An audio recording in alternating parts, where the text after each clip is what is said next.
Hi Pisces, here is a general look at your solar chart for August 2015. It looks like you're going to be having a really busy time. Well, there will be demands on you to be there and to be practical and to be of service, and maybe the to-do list is never going to be very, very far from your side.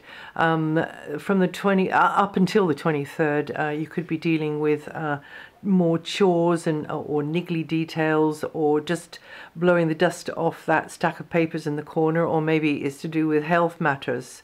That's another way this can be working. It could be your own or that of another's. It could be the diet and exercise regime that you're looking into. Until the 8th, Mercury is focusing your mind along the lines of, you know, practical help, assistant, maybe contacting people who can provide assistance in some way, maintenance, repairs, that kind of thing, but also health matters.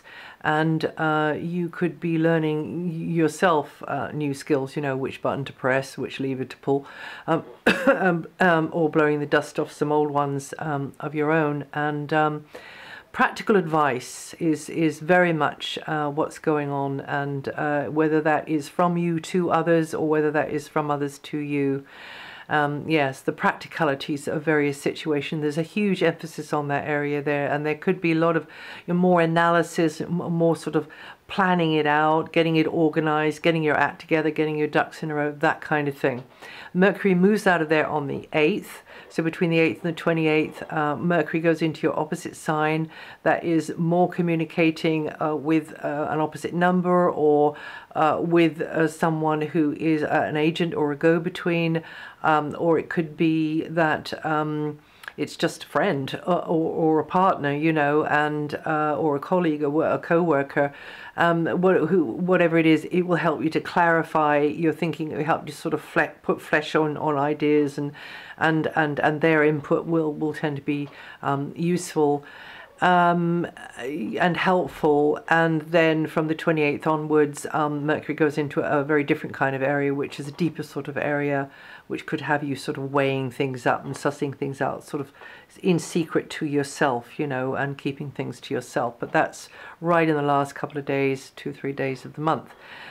Now, apart from July the 19th to August the 1st, when she brings ease and flow into your personal relationships, close relationships, business type relationships, Venus is in this very practical mood, the same mood that the Sun and Mercury were in at the beginning of the, well, Sun will be in it until the 23rd anyway.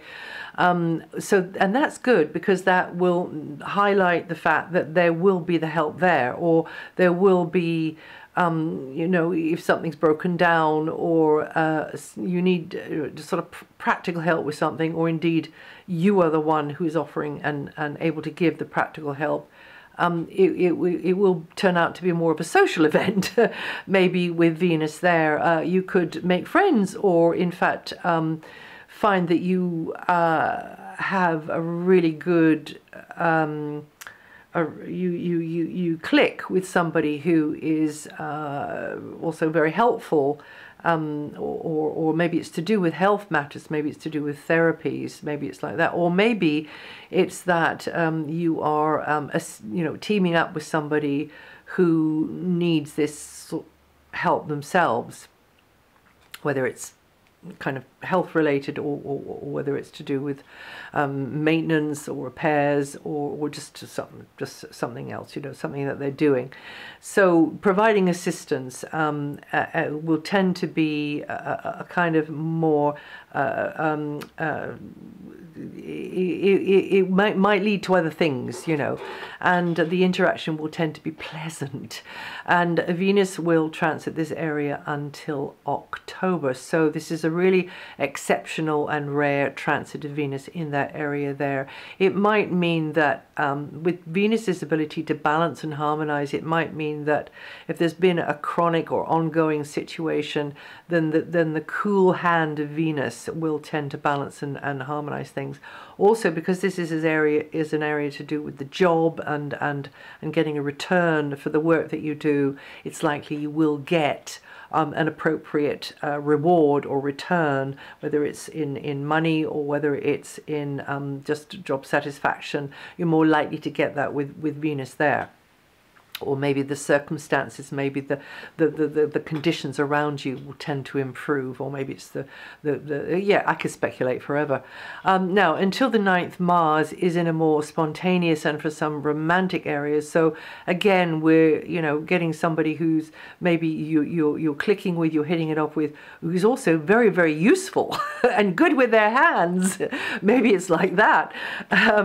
And giving you the trigger to be more in the mood to take a chance on love, or to speculate or take a gamble in other ways. It tends to be a light-hearted sort of area, or it might not be like that. It might be that you putting more time and energy into a pursuit or a pastime that you really get a buzz from, you really get a lot out of, and it makes you feel good, and it helps you to feel good. This is also a good transit for anything enterprising, a project, a creative project, very much so a creative project, and it's good news for the entrepreneurs among you.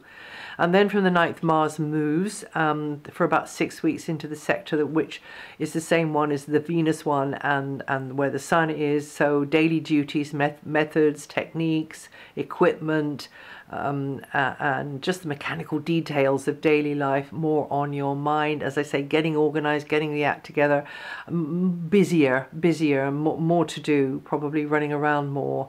And there could be a moment of tension or friction with others with Mars here. You know, wherever Mars goes, he takes his feisty attitude with him, and that energy might come towards you in the form, that planetary energy might come pop up as a person, you know. Just, you know, keep cool and keep calm and keep going in the direction that you want to, in a diplomatic, unruffled sort of a way. That would be the ideal, wouldn't it? But you can get a lot done with all of this, especially the Mars going in there. You can cover a lot of ground. You can be very productive. You can feel very proud and satisfied, you know, when you look over your shoulder, you know, at all those rows that were plowed and say, I did that. So anyway, now from the 23rd, you'll benefit more from the support or the contribution of another in close relationship. So help is at hand. I hope that's the message that's kind of come through here. It's not a time for you to be going it alone. Very much collaborate, pool with another. Let them take up the slack or take the strain sometimes, very much so, particularly from the 23rd when the Sun goes in there, but even from the 8th when Mercury moves into that area as well. Saturn has returned to her previous transit of Scorpio until September, so puts her in a supportive aspect to your Sun sign, Pisces, and this allows this last sweeping up, the completion of this grand cycle of insights about previous ideals, or putting somebody on a pedestal, or maybe a belief system, or a field of interest, and then you've learned now what the real deal is, you know, beyond the theories, beyond the sort of the head in the clouds, high-flying fantasies. This, I know now what is actually the reality of this situation, or these people, or this place, or this belief system, or whatever it is. And you Pisceans born from the 17th of March or with from 27 degrees rising are going to feel that energy the most this month. Jupiter is about to leave, having done a 12-month stint in this area of practical area of application of learning new skills, maybe through health matters, maybe your own, maybe somebody else's, work, and really opening potential new doors for you in the type of work that you could be doing, or the technology, the methods that you use in that work. And then from the 11th for about a year, Jupiter will be opening the way to grow through close personal or professional alliances. This is a lovely transit of Venus, Jupiter, because this means that there will be maybe a significant relationship come along, and because of key associations, your horizons will broaden, Pisces, and others will be more interested by your knowledge or just impressed by you. Well, I mean, why not? And experience, but equally you will be rather intrigued by them, maybe quite impressed by them as well. And you'll learn a lot through people who are quite different to you, or who have a different background or culture or mindset. You'll be learning a lot, and that this will be new and fresh. So if you've been somewhere different, maybe you'll come back to some old stamping ground, but then you'll find unfamiliar scenarios and maybe one's special person in that old stamping ground. I mean, that's one way I could sort of see it, you know. And then you'll be getting a lot out of these close one-to-one interactions, whether that's in a romantic sense, whether you are doing it, you know, working with them, or in some other way. And you Pisceans, you very early Pisceans, born in about the first 4 days, or with early Pisces rising of 4 degrees, 5 degrees Pisces rising, you're going to feel the energy of that the most. Or those of you born from the 17th of March onwards, or with from 27 degrees rising, you'll feel the energy the most this month. And then a mention again of Neptune, if you've heard this before. Neptune is your ruling planet, but Neptune is now doing this extraordinary transit through its home sign, which is your sign. And there's a lot of gifts to come with Neptune. But also there are some little things to watch out for, and I usually mention the things to watch out for because you know, the gifts are easy, and just take them. But the things to watch out for is, you know, doing that Piscean thing of the sort of the martyr, redeemer, I'm your savior, you know, I'll fall on my sword for you, I'll put you on a pedestal. I don't know, I think my pedestal is a bit creaky today. You know, so just be aware that is something that you tend to do as a Piscean. If you have got struck this wonderful balance between the practical and the spiritual, philosophical, and then you put them together in a common sense way, which has got a structure and a beginning, a middle and an end to it, then that is likely to be quite useful and quite smart. But never forget your boundaries. Never forget that, you know, you're here to live your life, because everybody else's is taken. Okay, it's yours, and you know, it's your life to do with what you want and what you need to do, because, you know, it's such a precious thing.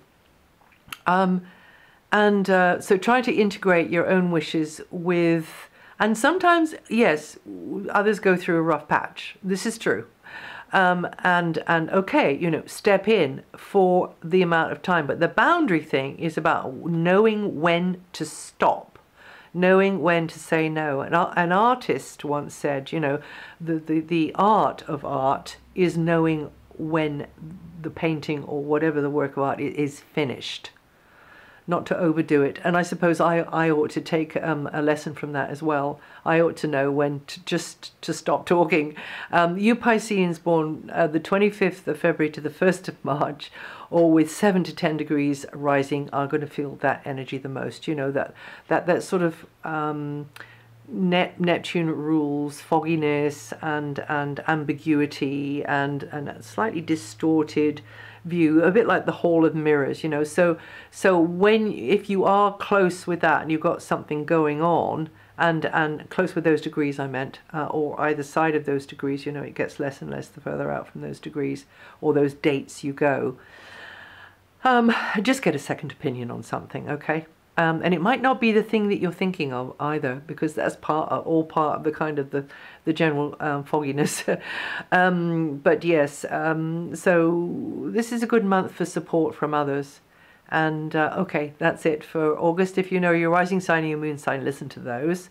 Oh no, it's not, because I have to tell you that Jupiter and Saturn are running by degree very, very close to each other from the last week of July through to just past the middle of August. And this means that you've got to, this thing about reality and fantasy, bringing it down into, you know, manifestation in a practical kind of a way. So previous flights of fantasy or aspirations or ideologies or ideals or idealistic thinking, now you've got to walk the talk. This is the time, and you could actually have to cut back a little bit on something that you thought you'd be able to do, in order to focus more strongly and with more dynamism and gusto into another area where you've just got to get that right. If it's like that, but it might not be like that. You could come across authority figures, bureaucracy maybe a little bit. The general trajectory of the energy is growth and expansion, right? But it will be through a series of having to clear a series of obstacles or hurdles, okay? So it just won't be a clear shot through. When is it ever? But here, there's challenges along the way. However, if you get your mind cleared and don't listen too much, I've just said get a second opinion, but what I'm saying about this is you will be able to intuit and feel and know how it needs to go in a sort of a general way. And then of course you will be dealing with a lot of little details this month anyway. So it's possible that your actions and your decisions, and then your actions taken now, will have a long-term effect into the future. Or maybe it's not like that. Maybe it's that you set a precedent now because you decide, okay, which is the way I'm going to go here now, and then you start following along that path. Be extra careful. You might have to be extra careful about the monetary, the side of things, the possessions, the property side of things at the moment. And you may decide that you need to change your current setup for one which gives you more of a range of options. It broadens your horizon, you've got more space, and you will be able to, don't feel pushed, you can do this in an unhurried manner. And that's it. That really is it for August. Well, you know, I mean, we could go on forever here, but that's it for August. Got to know when to stop. And if you know your moon sign or your rising sign, listen to those. And also this material is actually written up on my website, DianaGarland.com. And I'll see you the next time.